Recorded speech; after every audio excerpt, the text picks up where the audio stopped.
The man's consciousness is suspended in darkness. He is consumed utterly by the sensation of floating, motionless, adrift, alone. Here in this space do his memories lie. Though the engineers refer to it as storage, the name matters not. Hovering about him are images covered in layers of static and indecipherable noise. Once, perhaps, they were things he had seen and heard, but now they are damaged beyond all meaning, barely worthy of the name of memory. The man absently watches images pass by in the dark. From whence do they come? To where are they headed? He does not know the answer to these questions, so he simply drifts. But then, in that eternal moment, a voice. Once this world finds peace, I want you to search for the reason you live. The voice is soft, a caress. Though the image is damaged and the sound grows indistinct as it continues to play, the man somehow knows these words were spoken to him. He desperately wants to hear the voice again. Over and over and over. He does not understand what the words mean, nor the circumstances in which they were said. But for some reason, a powerful need to make another's wish come true holds him in its fist. Once this world finds peace, I want you to search for the reason you live. But his body is gone to rot now. There can be no reason to live in a Stygian world such as this. Feebly, he attempts to halt his thought process. Static abruptly rips through his consciousness, causing bewilderment to overtake him. The static spreads, swallowing both the space and his data entire. He reaches out, attempting to save that one snippet of voice. But all is engulfed by the black. His consciousness remains. It grows clearer, focused. He can hear now, smell, touch. Moments earlier, he'd not even been certain of the presence of his own body. But now all his senses return in a rush. Sight arrives last. It comes in the form of a brilliant light that engulfs his very being. What? The word escapes his lips as confusion settles in his chest. He feels a vibration in his throat, unaware the word is his own.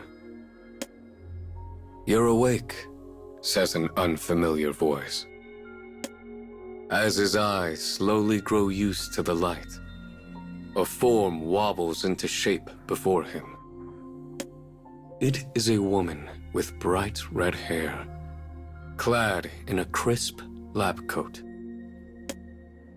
"Your storage was really old, so I wasn't sure if this was going to work. But hey, it did. Good thing I went for it, huh?" She can barely contain the excitement in her voice as she drags a nearby mirror over. "Oh, and I freshened up your look while I was at it. Might as well, right? Here, take a look." She draws him up from his spot on the ground and makes him stand straighter. "Look at you," she cries, pointing at the mirror. The sight is beyond the man's comprehension. He tilts his head and blinks once, slowly. A sense of unease buzzes as he watches the boy in the mirror copy his movements. Do you get it? You've been reborn. He looks at his hands. They are small, soft, a child's. It almost seems as though natural blood flows through them. Such hands could not even grasp a gun. How can they possibly be his? "So, what do you think?" asks the woman with red hair. As she begins to giggle, the man trapped in the false body of a boy looks back at her in confusion.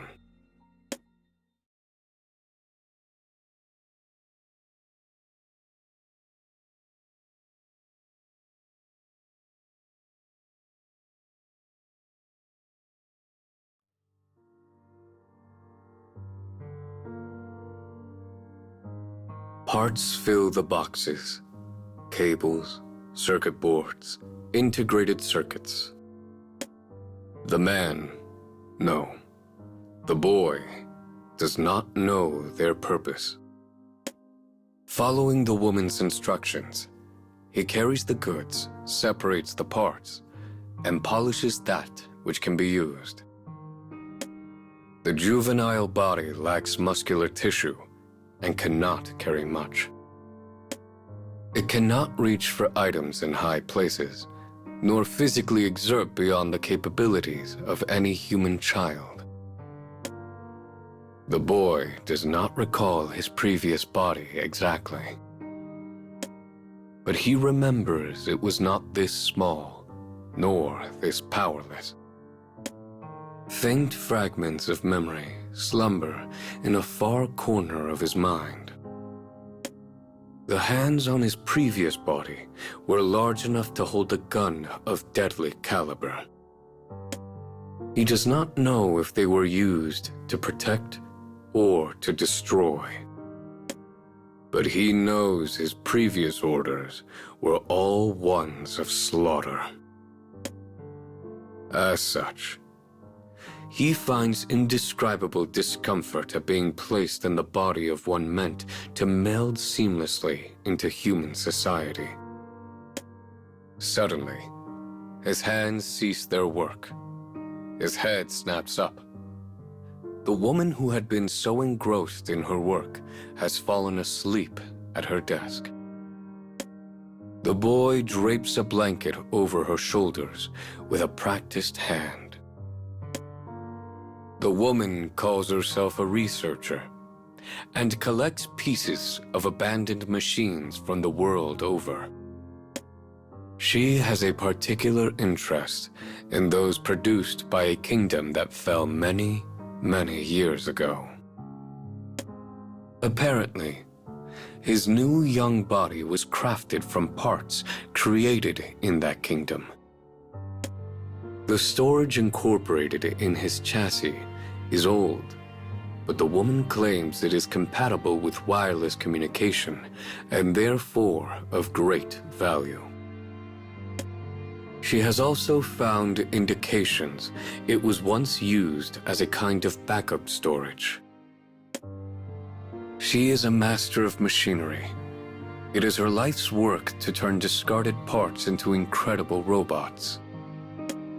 But she does not let the boy go, instead keeping him by her side so he might aid in her work. The humans of the city respect her. And because he keeps so close to her, they immediately accept him as well. They even call out to the boy whenever he walks through the city. "You're with the researcher, right? There's a good lad. If you ever need help with anything, Just let me know. You and me should go play sometime. Whenever they do this, treating him like a human child, the boy is forced to quietly calculate an appropriate response. His life now is one of peace and ease. And each time such pleasant sensations come to him, the voice fragment replays in his mind. Once this world finds peace, I want you to search for the reason you live. Most of the data in his memory has been destroyed. He does not know from whence he came, nor where he is headed. Why would someone ask a thing like him, a machine, to search for the reason he lives? As he ponders this, the young baker's son notices him and tilts his head curiously. What's the matter? I am searching for an answer. Please inform me the reason why I live. The baker's son's eyebrows furrow. I don't know. That sounds complicated. Yes, my apologies. But I think we live so we can do fun stuff. Fun stuff? Yeah, I have lots of fun playing with friends from school, so that's probably why I'm alive. The boy now has one more piece of data to analyze. After that, wherever he goes, he poses the same question to any townsperson or robot capable of communication. The reason I'm alive is to work hard, get tons of money, and look real good. Taking the florist's words to heart, the boy attempts to find meaning in her purpose. He paints his face in various colors, decorates his hair, and bedecks himself in finery. But he does not understand what purpose these actions serve. I exist to keep every corner of the city nice and clean. The words of the city's cleaning robot are easier to understand than those of the florist. Its is a simple existence. It sweeps dust from crevices in flagstone and places rubbish in the basket on its back. The boy follows the cleaning robot and tries to aid in these tasks. Though it is repetitive, endless work, it poses little trouble for the boy. But while he finds a sense of pleasure in keeping the city clean, he does not know if it is a reason to live. As the cleaning robot was created for that sole purpose, it makes sense the task would be its reason for existence. But the boy feels it is not quite right for him. What is a reason for living anyway? Can one find it simply by being ordered to be a certain way? As the boy helps the researcher with her work, he asks more townsfolk his question and attempts to emulate their purpose. You've been tackling complicated stuff lately, huh? She asks him one day. Asking why people live and all that? A curious smile crosses the researcher's face. In response, he poses the question to her. Me? Oh, that's easy. I make people's lives better and more peaceful by building robots. When people speak of their purpose, their eyes shine. Even the robots speak with a hint of pride and duty. But for some reason, the boy cannot find the same emotions in himself. None of the answers given to him quite line up with the reason the boy lives.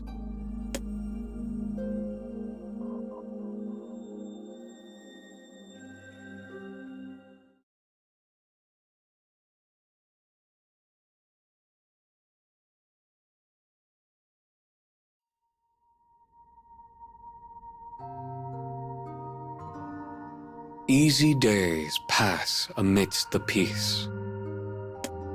Though the boy continues to assist the researcher, he remains unable to find the reason he lives. But simply living among the people gives him ample opportunity to see them smile. He assumes it to be a vastly different experience from when he was a tool of slaughter. Machines were made to serve people. Like the other robots, he knows that fulfilling his prescribed task will count as a reason for living. But that does not sit well with him. His thoughts, his circuits reject the notion. And then, a fateful day arrives. The woman, who always wore comfortable clothes while engaged in research, appears before the boy in a beautiful dress, her hair tied neatly back. The pale green of the dress reminds him of the first buds of spring. "I'll be wearing this to the commendation ceremony," she informs him. "So am I looking good or what?" The boy can only tilt his head in response. "The king is presenting me with a medal," the woman says shyly. There is a faint blush on her cheeks, as well as a brilliant shine in her eyes. The robot she created had improved the lives of many, and the king wished to reward her contribution to the peace. "You know, this medal belongs to you as much as me." "I do not understand. I only worked in accordance to your orders." "Yeah, but you were such a huge help. And in fact..." With that, she begins to tell him a story. She spins the tale of what inspired her to start building robots. In her hands, she holds an old picture book. It tells the story of a prince who traveled the land preaching peace, accompanied by a clockwork attendant. The story left a strong impression on her when she read it as a young child. That fabled kingdom of yore had become embroiled in the fires of war. In that tragic time where many people lost their lives, machines were used not to support, but to kill. But amidst the war and strife, one person stood up for others. He was the eldest prince of the selfsame kingdom that started the wars, and he had a singular companion, a clockwork man slated for disposal. Together, this pair avoided the kingdom's pursuers, traveling the land while they advocated for peace. But the prince was born sickly and did not live to see the world he strove so hard to create. Yet people had been so moved by his ideals that they became the foundation for peace in the current times. So that's basically it, the woman concludes. I just wanted to be like the prince who was good with machines. I never really understood the significance of what he accomplished. The robots she now creates to help people are built from parts salvaged from old clockwork soldiers. At the thought of all the people she's helped, a smile crosses her face. It is brilliant, amicable, and gentle.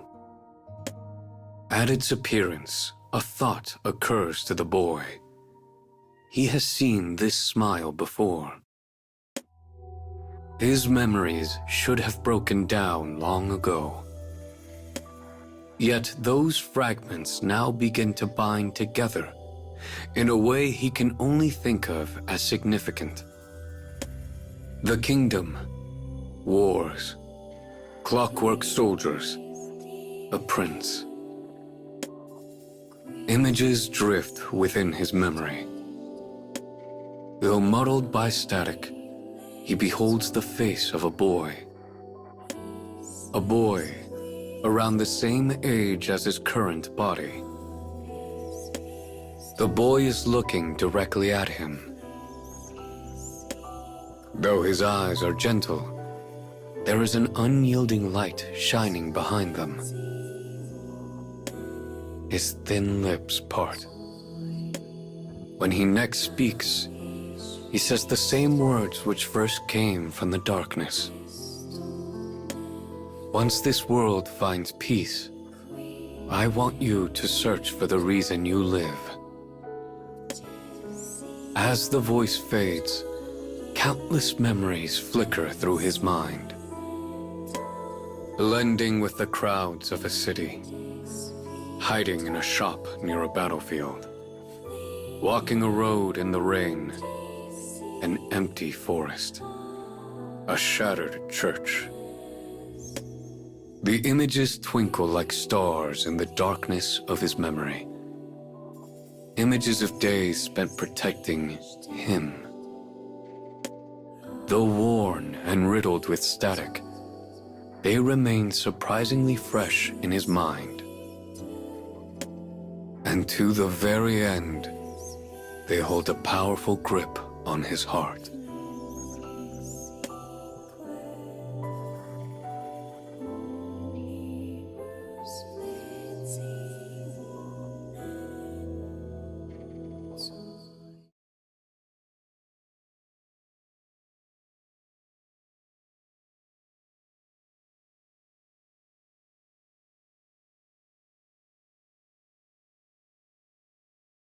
Faded images, voices in static. The memories that endure within the boy are missing much, but now he finally recalls what is most important to him. He remembers who beseeched him to find the reason he lives. There's someone I must see. This he says to the researcher. It is the day after she received the medal from the king. Unable to hide her curiosity, she asks him question after question. But he is prepared with ready explanations to them all. Finally, she sets her kind eyes on him. Safe travels, she says. Perhaps she has known all along. Perhaps she has known about the memories that drift in his storage. This would explain why she kept him by her side all this time. Instead of saying anything in return, the boy simply nods. But he does so with thanks. Thanks for awakening him, and for allowing him to remember what matters. As he leaves the city, people turn to him with smiles. Where are you going? You should take some flowers. Greetings. I engage in another day of keeping the city clean. The city is calm, peaceful. Anyone can find the happiness they desire in this place. But the boy does not think twice. He now knows from whence he came. He now knows to where he goes. He has remembered it all. He will retrace the steps of his broken memory. The world beyond the city is vastly different than the one he once knew. Yet he follows the trail of his recollections, letting long-forgotten names and vague echoes of the past guide him. He walks as though following another boy's footsteps. He passes through lively towns and wide fields, past cheery groves and silent lakes. Eventually, the boy finds himself in a deep, dark wood. There is nothing particularly special about these woods, but the boy is certain it is the place. As he ventures deeper into the forest, he finds a ramshackle church long fallen into disrepair. The moment he sees it, a thin voice rises from his sand-worn memories. "My prince, I want you to search for the reason you live." The soldier did not understand why the prince told him so at the time. The prince had likely been worried what would become of the soldier after he passed. He often spoke of the future between troubled, delicate breaths. Perhaps he hoped to offer his guardian the faintest guidance for the time after he passed from the world. Once the robot boy, the man, passes through the church, he arrives at the spot he has been searching for. The ground is slightly raised. Sticking from it is a metallic staff eaten away by rust. It is a grave. From beneath the earth, he senses a faint signal. If his memories can be trusted, this is where the prince and his clockwork attendant are buried. The clockwork soldier's original body had been laid to rest at this grave uncountable years ago. What the man now carries is his backup memory. Though his adolescent form is weak, it can still exist in a peaceful world. For he is no longer a tool of slaughter, but a being that exists to help others. Yet he still cannot find a reason to live in that life. That reason exists in only one place: here. The man aligns his signal with the body slumbering beneath the earth. He then begins transferring his memories to his original self. Strength leaves his body. Light flickers and fades. His boyish form crumples to the earth.